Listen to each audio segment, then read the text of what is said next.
तर्क ही नरक है, समर्पण ही स्वर्ग है। एक देहाती माँ बाप के बेटा विदेश पढ़ के आया। माँ उसे 2 लड्डू खाने के लिए दी। बेटा कहा कि लड्डू कितने हैं? माँ बोली 2। बेटा बोला कि हमारे विद्या का चमत्कार देखो, इससे अभी 3 बना देता हूँ। कहा कैसे? कहा तर्क से। कहा ठीक है। माँ को गिनने के लिए बोला कि लड्डू को गिनो। माँ बोली 1। कहा ठीक है। दूसरा गिनो 2। कहा 2 अब 1 3 हुआ कि नहीं हुआ? कहा कि 3 तो संख्या में हुआ, लेकिन लड्डू तो यहाँ 2 ही दिख रहा है। लेकिन वह तर्क पर अड़ा रहा। जब तर्क से 3 कहते रहा, माँ 2 कहते रही, सुलझ नहीं रहा था, तो उसका पिता भी बगल में ही बैठा था। पिता बोला ये मानने वाला है नहीं? तो बोला बेटा लड्डू 3 ही है। ऐसा करो कि 1 लड्डू हम खा लेते हैं, 1 माँ खा लेती है, और तीसरा लड्डू तुम खाना।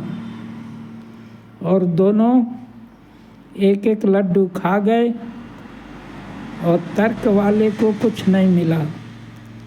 इसलिए कहा गया है कि तर्क जो है नरक ले जाने वाला रास्ता है, और समर्पण जो है स्वर्ग ले जाने वाला रास्ता है। समर्पण से ही प्रहलाद को, ध्रुव को भगवान की प्राप्ति हुई।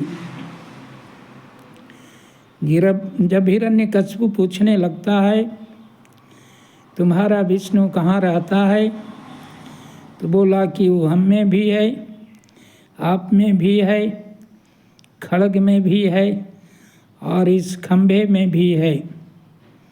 बोला खंभे में भी है? बोला कि हाँ।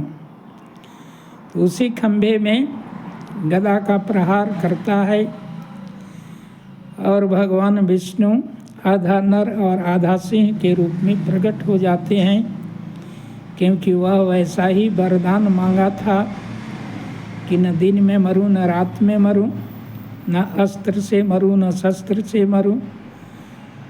इस तरह से देवता न मारे न आदमी मारे। तो सूर्यास्त के समय न जब दिन रहता है न रात रहता है, उसी समय चौखट पर बैठा करके आधा नर थे और आधा सिंह थे, और अपने नख से हिरण्यकश्यप को फाड़ डालते हैं, और वह मृत्यु को प्राप्त हो जाता है। तो तर्क जो है नरक में ले जाता है, और समर्पण जो है स्वर्ग ले जाता है।